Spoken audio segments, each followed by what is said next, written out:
ईश्वर ने जरूरत से ज्यादा दिया, शायद हम उस काबिल भी नहीं जितना हमें मिला, है ना। कितने लोग सहमत हो मेरी बात से? बुद्धि, योग्यता, आराम, छत, ठंडी ठंडी हवा, कोई कष्ट नहीं है, ऐसा आराम से जीवन गुजर रहा है। तो जिसने इतना सब कुछ दिया, तो वो ये ईश्वर की कृपा और गुरु की कृपा हो सकती है, इसके अलावा तीसरी कोई बात नहीं। गुरु को ईश्वर कह दो, ईश्वर को गुरु कह दो, दोनों ही बात एक है। और जिसकी कृपा से ये सब प्राप्त है, उसका नाम छोड़ना नहीं।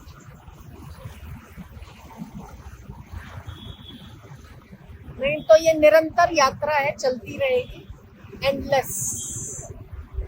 अभी इंसान है, बहुत ज्यादा भोग बुद्धि है, आराम में सुख बुद्धि है, तो फिर ऐसा जन्म मिल जाएगा कि आराम ही आराम। 1000 वर्ष तक अजगर पड़ा रहता है आराम से, ना उसको कोई मार सकता है, ना उसका कुछ हो सकता है।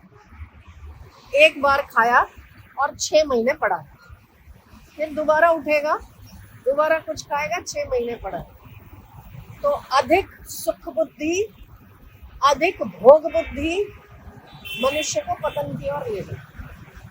इसीलिए जो कुछ ईश्वर ने दिया है, नाम जप करके, सेवा करके उसका ऋण होना चाहिए, उसका ऋण उतरना चाहिए। अगर सब कुछ प्रकृति से लेते रहेंगे केवल, तो बोझा बढ़ेगा, और बोझा बढ़ेगा तो फिर उसको चुकाने कई जन्म ऐसे लेंगे। अभी चुका, जैसा चुकाना अभी चुका। कैसे चुकता है? सेवा, नाम जप। इससे थोड़ा मनुष्य की बुद्धि ईश्वर की तरफ होगी, और जितना ईश्वर की तरफ होती उतनी प्रकृति आपके लिए और व्यवस्था करती। अभी हम जो सत्संग सुनते हैं, थोड़ा बहुत जो नाम जप करते हैं, या जबरदस्ती आपके द्वारा करवाया जाता है, जैसे जैसे सत्संग सुनने आते हैं, तो उससे कुछ कुछ पुण्य बैलेंस होता है, पुण्य बढ़ता है तो प्रकृति सेवा में आ जाएगी, तो उसमें अधिक भोग देगी, अधिक सुख देगी, अधिक सुविधा देगी। ध्यान दें, अगर उलझ गए तो इसलिए जिसने दिया है उसको भूलना नहीं, उसका जप होता रहे, चाहे आधा घंटा हो दिन में, बस सतत हो, उसका धन्यवाद हो, गुरु की कृपा का आदर हो। नहीं तो केवल लेते लेते लेते लेते। अच्छा, एक आदमी के पास आप जब भी जाओ, बोल थोड़े पैसे दे देना, फिर वो आपको देता है, ठीक है, आपका रिलेटिव। फिर आप दोबारा जाते हो, दोबारा भी आप कहते हो थोड़ा दे देना, वो दोबारा भी देता है। तीसरी बार शायद वो दरवाजा बंद रखे अपना आपके लिए, कि जब भी आधा साला मांगता रहता है तो बात ही नहीं करनी, है ना। तो हम लोग भी शायद प्रकृति से, परमात्मा से बहुत सारी चीजें मांगते रहते। मांगो मत, सेवा करो, नाम जप करो, उसमें देना है तो पक्का देना, नहीं देना है तो चाहिए भी नहीं। ये जिस दिन आ जाएगा ना, उस दिन ईश्वर हमारे पीछे, हम ईश्वर के पीछे। एक ताकत है, चाहिए, देना है तो दे, चाहिए। तो अधिक हम लोग, है ना, जितना सत्संग से वंचित रहते हैं, जितना नाम जप से वंचित रहते हैं, उतना ही हम भोग बुद्धि के अधीन हो जाते, आराम के अधीन हो जाते। फिर हमसे कष्ट नहीं सहाय, फिर हमसे आराम छोड़ के तपस्या नहीं, और फिर उस आराम बुद्धि में नाम जप भी छूट जाता है। अपनी आगे की यात्रा, आगे की तैयारी बेहतर होनी चाहिए, इसका ख्याल तो सबको रखना है। हमारी जीवन यात्रा ही है। जीवन कैसे जिया वो बहुत महत्वपूर्ण नहीं है, पर मृत्यु कैसे हुई वो ज्यादा महत्वपूर्ण। हमारी यात्रा मृत्यु की यात्रा, जीवन की तो यात्रा ही नहीं। लोग कहते हैं जीवन यात्रा, हाँ जीवन है कहाँ, टिका क्या, जा ही तो रहा है। तो हर पल मृत्यु है, आप उस मृत्यु को कैसे संभाल रहे हो, वो इम्पोर्टेंट। तो जिसने सब कुछ दिया उसके लिए कुछ समय जरूर होना चाहिए, उसका धन्यवाद जरूर होना चाहिए। और अधिक जब भोग बुद्धि सुख बुद्धि होने लगे तो थोड़ा शरीर को उससे बाहर निकाल के दूसरों की सेवा में लगाना चाहिए जहां आवश्यकता हो। पड़े पड़े जंग लग जाती है हर चीज को। गाड़ी पड़ी रही 6 दिन, बैटरी डाउन, 10 दिन 15 दिन डाउन होती नहीं होती, कोई भी गाड़ी हो। तो केवल अपने लिए कर्म किया तो फिर तो वो पशु भी करता है, पर इस शरीर को दूसरों के उपकार में लगाना चाहिए। जहां आवश्यकता हो वहां दो।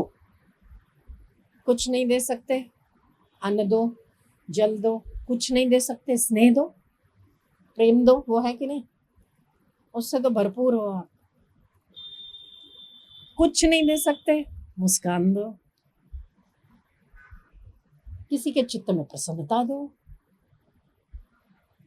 तो जिसके पास जो होता है वही देता है। तो हमारे पास क्या है, आनंद है, शांति है, प्रेम है, स्नेह है, प्रीति है। जो दोगे वो बढ़ेगा। आपको क्या चाहिए वो दो। पैसा चाहिए नहीं, अगर धन चाहिए तो धन बांटो, अन्न बांटो।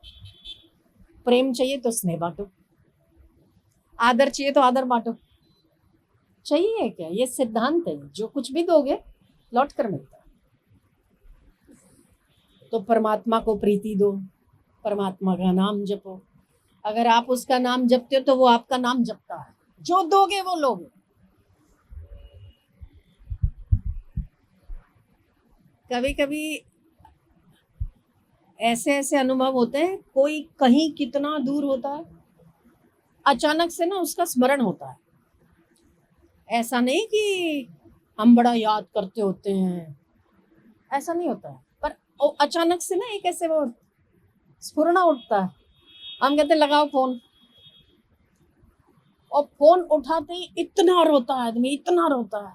आपको 3 दिन से याद कर रहे थे और कैसे मिले समझ में नहीं आया, तो गुरुजी की फोटो के आगे खूब रोए कि हमारी कैसे भी हमको पहुंचा दो। घर से निकलना होता नहीं, सास ससुर आने देते नहीं, तो सामने से वीडियो कॉल कर लिया। मैं कहा तू रुक, हम वीडियो चालू करते। इसको क्या कहते हैं, क्या कहोगे? एक इंसान जो 5 भूतों के शरीर में है, उसका भी अगर आप स्मरण करते हो तो उसको भी आपका स्मरण होता है। तो ये ईश्वर सर्वव्यापक है, सर्वत्र है, नित्य है। उसका स्मरण करोगे तो उसको स्मरण नहीं होगा। वो आपके पास है, आपके साथ है, हाजरा हजूर।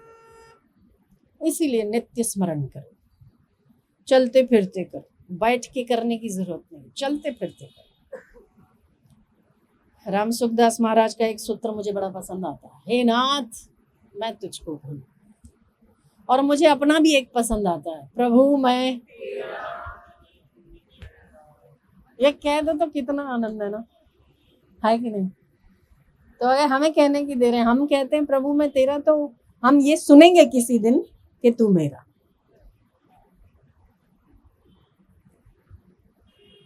इसलिए नित्य स्मरण हो। जो कुछ भी हमें प्राप्त है वो ईश्वर की, भगवान की, गुरु की कृपा से प्राप्त है। इसीलिए उसका धन्यवाद हो, और जो कुछ भी हमारे पास है उसको दूसरों की सेवा में लगाओ। बस जीवन आनंदमय।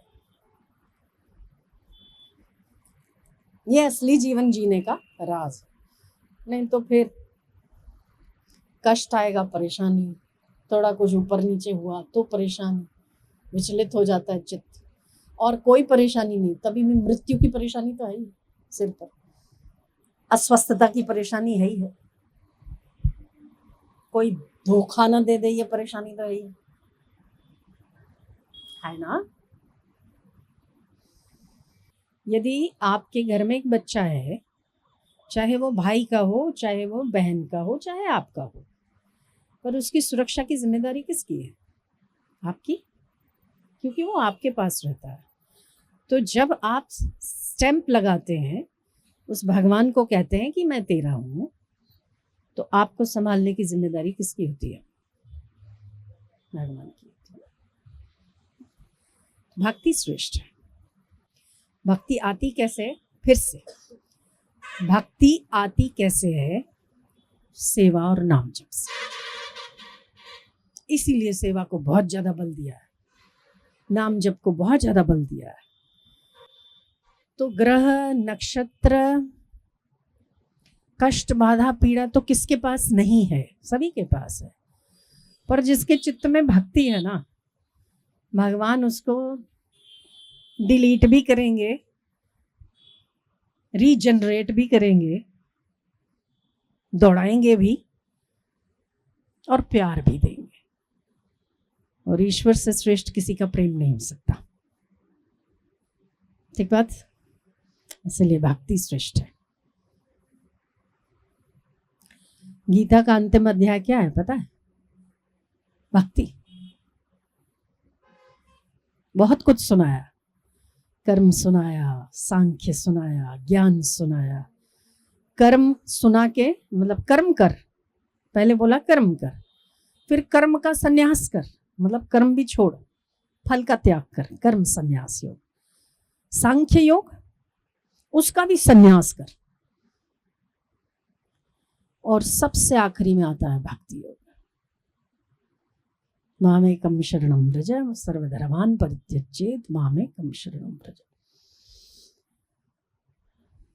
भक्ति जीती हुई है, श्रेष्ठ है, ज्ञान से भी श्रेष्ठ। ज्ञान में तो थोड़ा अहम आता है ना, तो आदमी ज्ञानी को जोला गर्व है, कहा है ना कबीर जी ने। भक्ति है तो बंदर के बच्चे जैसा, बिल्ली के बच्चे जैसा, उठा के घर घर घुमाती कि नहीं। भक्ति हो तो श्रेष्ठ है। फिर सब ग्रह नक्षत्र सब अनुकूल है। अच्छा ये बताओ कि ग्रह नक्षत्र अनुकूल होने के लिए रुद्राष्टक पढ़ो या विष्णु सहस्त्र नाम पढ़ो? वो ग्रह जो खराब होंगे 27 हैं नक्षत्र, 9 ग्रह, कभी कोई तो बिगड़ेगा ही। चक्कर तो आएगा ना, सबका अपना अपना वो जो साइकिल है, तो कभी कोई खराब तो रहता ही है। कभी किसी का एक जैसा रहा ही नहीं। राम जी का नहीं रहा, कृष्ण का नहीं रहा, आपका हमारा क्या रह जाएगा? ठीक है, तो आपने कुछ पाठ किया, बहुत अच्छी बात है, पाठ करके आपने उसको ठीक किया, 15 दिन के बाद फिर वो खड़ा है कोई और, फिर 20 दिन के बाद कोई और, 25 दिन के बाद कोई और। क्या उससे ये श्रेष्ठ नहीं है? कोई बात नहीं, तूने अच्छा भेजा तो मुझे अच्छा स्वीकार है, तूने बुरा भेजा तो मुझे बुरा स्वीकार। जो तू भेजे वो ज्यादा सही नहीं।